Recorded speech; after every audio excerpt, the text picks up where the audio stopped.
하나님 말씀은 레위기 7장 22절에서 38절까지의 말씀입니다. 레위기 7장 22절에서 38절까지의 말씀입니다. 22절 제가 먼저 읽습니다. 여호와께서 모세에게 말씀하여 이르시되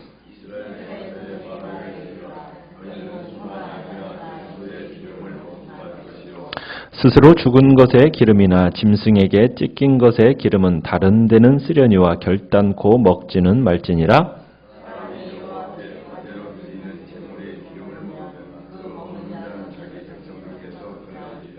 너희가 사는 모든 곳에서 새나 짐승의 피나 무슨 피든지 먹지 말라.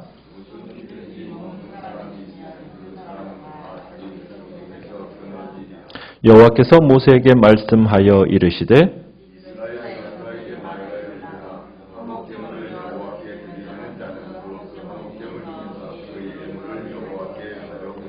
여호와의 화제물은 그 사람이 자기 손으로 가져올지니 곧 그 제물의 기름과 가슴을 가져올 것이요 제사장은 그 가슴을 여호와 앞에 흔들어 요제를 삼고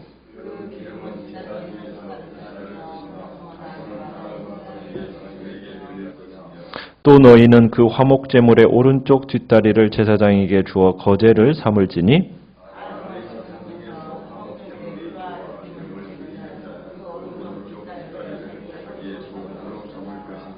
내가 이스라엘 자손의 화목제물 중에서 그 흔든 가슴과 든 뒷다리를 가져다가 제사장 아론과 그의 자손에게 주었나니 이는 이스라엘 자손에게서 받을 영원한 소득이니라.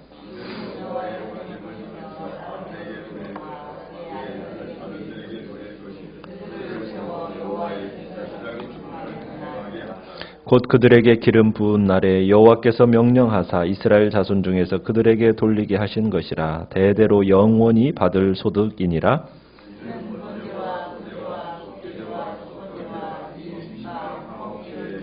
같이 읽습니다. 여호와께서 시내 광야에서 이스라엘 자손에게 그 예물을 여호와께 드리라 명령하신 날에 시내 산에서 이같이 모세에게 명령하셨더라. 아멘. 오늘 말씀의 제목은 하나님께서 요구하시는 가장 올바른 삶이라는 제목으로 말씀을 나누고자 합니다. 하나님의 율법의 중심에는 기름과 피를 먹지 말라는 금지가 놓여 있습니다. 의식을 특별히 규정하고 있는 이 마지막 내용의 이 마지막 부분에 특히 화목제 의식을 소개한 다음에 기름과 피해를 먹지 말라는 이 규정을 독립적으로 지금 소개하고 있는데 이것은 이 의미를 다시 강조하는 일이 지금 얼마나 중요한지를 지금 보여주고 있는 겁니다. 그러니까 하나님께서는 누구든지 이 동물의 기름을 먹지 못하게 하셨고 이 규정을 위반하면 죽음이라는 것이 임할 거라는 경고까지 말씀하신 걸 보게 됩니다. 그러니까 누구든지 제사에 사용된 동물의 기름을 먹는 것이 허락되지 않는 겁니다.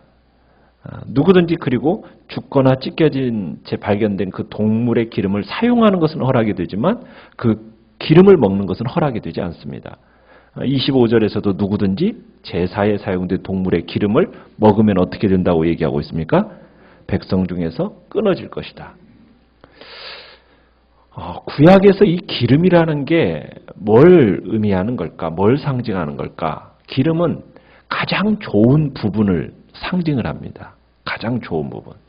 그러니까 예배자가 제물로 기름진 동물을 드린다. 이 의미는 뭐냐면 솥대 가운데서 가장 좋은 것으로 하나님 앞에 드린다. 이런 의미인 겁니다. 그러니까 기름지다라는 것은 어떤 건강한 동물의 가장 좋은 부분을 가리키는 거예요. 이런 개념은 우리가 가인과 아벨의 제사의 이야기에서 우리가 보아왔습니다. 아벨이 하나님 앞에 어떻게 드렸습니까? 양의 첫 새끼와 그의 기름을 하나님 앞에 드렸다. 이렇게 표현을 하고 있습니다. 그 표현은 어떤 이야기입니까? 하나님께서 아벨이 어떤 것을 하나님 앞에 드렸다는 거예요.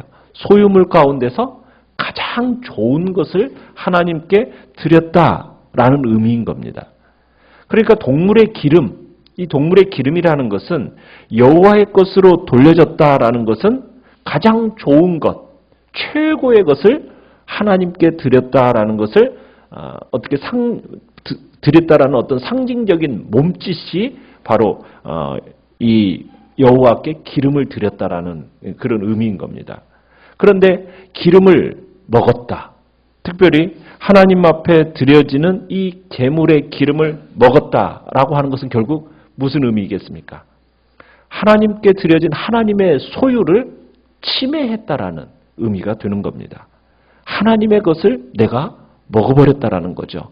그러면 그 부분에 대해서 하나님은 어떻게 하시겠다라는 거예요. 그 부분에 대해서 굉장히 강한 지금 죽음이라는 끊쳐지는 그런 저주까지 임하게 된다라는 겁니다. 자, 기름과 마찬가지로 또 26절에서는 뭘 먹지 못하게 하셨습니까? 새나 동물의 피를 먹지 못하게 금하셨습니다. 자, 새나 짐승의 피를 먹는 자는 또 어떻게 된대요? 끊어지리라. 자, 어떻게 보면은 죽음에 처해진다라는 이야기까지인데, 자, 피라는 건 뭡니까? 피라는 것은 성경에서 생명입니다. 생명. 그래서 이 생명은 누구에게 속한 거냐는 거예요. 하나님께 속한 것이기 때문에 이 피라는 건 누구의 거예요? 하나님의 것입니다. 기름이 가장 좋은 것을 나타낸다라면 피는 뭐예요? 생명이에요. 동물의 어떻게 보면 본질적인 부분을 가리키는 겁니다. 자, 그러면 기름과 피라는 이 두 가지 요소는 전적으로 누구의 것이라는 얘기예요? 하나님의 것이라는 거예요. 그래서 하나님께서는 이 가장 좋은 것과 본질적인 것을 하나님은 요구하시는 겁니다. 그런데 하나님께서 요구하시는 이 가장 좋은 것과 본질적인 것이 하나님의 것인데 이것을 내가 취하거나 내가 먹어버리면 결국 그것은 거룩한 것을 훔치는 것이 되는 거예요. 기름과 피를 먹는다라는 것은 하나님께서 지금 그것을 정당한 요구를 원하신 걸 내가 거부하고 그걸 내가 취하면은 내가 먹어버리면 그 처벌이 엄격하다라는 것을 지금 이야기하고 있는 겁니다. 여기서 결국 하나님은 우리에게 무엇을 요구하시는가? 하나님이 우리에게 요구하시는 것은 가장 좋은 것을 요구하십니다. 어떻게 보면 우리의 삶 가운데서 가장 본질적인 것을 하나님은 요구하시는 거예요. 예배자로서 우리가 하나님 앞에 나아갈 때 우리가 어떠한 마음으로 주님 앞에 나아가는가? 그리고 어떻게 주님 앞에 드릴 것인가? 우리가 하나님 앞에 드리는 것은 어떤 것을 드리기를 원하시는 거예요? 내게 주어진 것 중에서 가장 좋은 것. 내게 있어서 가장 좋은 시간, 가장 좋은 재능, 내가 가지고 있는 소유 중에 가장 좋은 것이 하나님 앞에 드려지기를 원하시는 거예요. 아니, 내 삶 전체를 하나님은 요구하고 계시는 거예요. 피를 하나님은 요구하신다는 것은 본질적인 생명 자체를 하나님은 요구하신다는 거예요. 이건 주님 앞에서 우리 자신을 온전하게 드리기를 원하시는 하나님께서 요구하시는 바인 겁니다. 우리가 하나님 앞에 이런 자세로 드려져야 된다는 거예요. 내가 어느 정도로 드리는가? 이것이 나의 헌신의 정도를 반영하는 겁니다. 우리가 하나님 앞에 나 자신을 드려나간다는 것은 정말 신중하게 준비된 예물이요. 하나님 앞에 정말 가치 있고 가장 훌륭한 걸로 드려지는 예물이 되어져야 된다는 겁니다. 하나님은 자기 백성이 가장 좋은 것을 드리기를 원하시는 분이고 진정한 믿음이라는 것은 어떻게 보면 주님께 가장 좋은 것을 드리기 위해서 애쓰는 것이 믿음이다. 지금 성경은 우리에게 이야기하고 있는 것 같습니다. 자, 근데 이 부분을 예수 그리스도의 모형론적인 의미를 적용시켜서 해석을 하기도 합니다. 하나님 앞에 드려질 때 기름을 드리잖아요. 만일 기름이 가장 좋은 것을 가리킨다면 이 가장 좋은 것이 뭘까? 바로 예수 그리스도다. 재물 중에 가장 좋은 것은 모든 가축 가운데서 가장 좋은 것이 무엇이냐? 바로 예수 그리스도다. 왜? 그분은 아무런 흠도 없고 가장 건강하며 온전한 하나님, 성부 하나님께서 기쁨이 제물이 되기에 충분한 어린 양이 바로 예수 그리스도이시기 때문에. 그리고 그분의 피라는 것은 우리의 죄를 위하여 흘려진 제물이었기에 최고의 제물이신 예수 그리스도, 그리고 그분의 완전하고 죄 없으신 피, 그건 바로 그분의 생명이잖아요. 그게 하나님께서 요구하시는 제사였는데 가장 흠없는 최고의 제물과 하나님께서 흠없는 피, 완전한 피를 원하셨는데 그것이 누구에게로부터 완성이 되어졌습니까? 예수 그리스도를 통해서 완성이 되어졌고 그것이 하나님 앞에 이제 드려지게 된 거예요. 속죄의 제물로 드려지게 된 겁니다. 예수님의 몸과 피가 하나님께서 기쁘시게 하는 가장 거룩한 제물이 되었고 그분의 피가 우리를 속죄하신 거예요. 이것만큼 다른 제물은 없어요. 그분의 보배로운 피만이 우리를 구속할 수 있는 거거든요. 그런데 이 예수 그리스도의 피를 다른 평범한 것으로 대하듯이 마치 그분의 죽음을 완전한 제사가 아닌 그저 일반적인 죽으로만 이렇게 대하고 그 하나님의 계시를 거부한다면은 그것은 예수 그리스도의 제사를 모독하는 것이요, 그분을 경멸하는 것이요, 그것을 우리의 발 아래 짓밟는 행위는 결국은 그는 어떻게 되는 겁니까? 하나님의 심판을 불러일으키는 것이고 마침내 그는 끊어지게 되는 겁니다. 그래서 여기서 기름과 피라는 것 속에는 예수 그리스도의 그 모형론적인 의미가 담겨 있는 겁니다. 그것을 가장 좋은 제물인 예수 그리스도와 그분의 피를 가치 있게 여기지 않고 일반적으로 그저 내가 생각하고 싶은 대로 하나님 앞에서 그렇게 대하면은 끊어진다라는 그런 의미도 담겨져 있습니다. 그 다음에 이제 28절부터 38절까지의 내용을 보면은 제사의식에 대한 규정을 마무리하고 있는데 그 부분에서 제사장들에게 돌아갈 분깃을 설명하고 있습니다. 자, 29절에 보면 예배자가 화목제를 여호와께 가져오면 그 희생제물 가운데서 일부를 여호와께 예물로 드렸어요. 자, 그런데 이 화목제를 드릴 사람은 29절에 그 예물을 가져오는데 그 이제 제단에서 불사를 부위를 30절에서는 그 사람이 누구의 손으로 가져오라고 얘기합니까? 자기 손으로 가져오라고 했어요. 자기 손으로. 무슨 얘기냐면 화목제를 드리도록 누군가로부터 강요받는 상황에 놓이지 않도록 하기 위해서 자기 손으로 직접 하나님 앞에 소중한 부위를 들고 제사장에게로 나오라는 겁니다. 이것은 어떤 제사를 원하면 자원하는 제사예요. 마음이 없는 그런 제사가 아니라 하나님 앞에서 온전히 기쁜 마음으로 가장 좋은 제물을 기꺼이 드려야 한다라는 그런 의미가 자기 손으로 직접 가져올 것을 얘기하는 거예요. 하나님은 억지로 드려지는 제사가 아닌 기꺼이 드리는 마음을 하나님은 귀하게 여기며 기뻐하신다는 거죠. 그러면서 30절에서 이제 하나님 앞에 예배자가 뭘 드리냐면 기름을 가져와서 번제로 드리고요. 가슴은 요제로 드립니다. 그러니까 제사장은 제물의 기름을 제단 위에 불살라서 하나님 앞에 올리고요. 그리고 이제 제사장이 이제 제물을 가지고 온 그 제물에 대해서는 요제라고 하는데 요제라는 것은 흔들요라고 하죠. 흔들어서 하나님 앞에 어떻게 하냐면 자기가 이제 그 제물을 이제 위로 아래로 이렇게 흔듭니다. 그리고 나서 그것을 이제 하나님 앞에 그게 이제 제사를 드리는 방식이에요. 그러니까는 화제라는 것은 불로 태워서 드리는 거잖아요. 요제라는 것은 흔들어서 하나님 앞에 드리는 제사예요. 그런데 모든 사람이 보는 가운데서 그 예물이 하나님 앞에 봉헌되었습니다라는 것을 상징하는 의미로서 흔들어서 이렇게 드리는 겁니다. 그러니까 이 제물이 하나님 앞에 전달이 되어졌습니다. 다 보도록. 그러면서 봉헌의식이 딱 행해지는 것을 보면서 그래, 내가 하나님 앞에 드려진 이 제물이 하나님 앞으로 옮겨졌구나, 전달되어졌구나 라는 것을 보여주려는 의도에서 이 요제를 드립니다. 자, 그 다음에 요제 위에 32절에 보면은 또 무슨 제가 있습니까?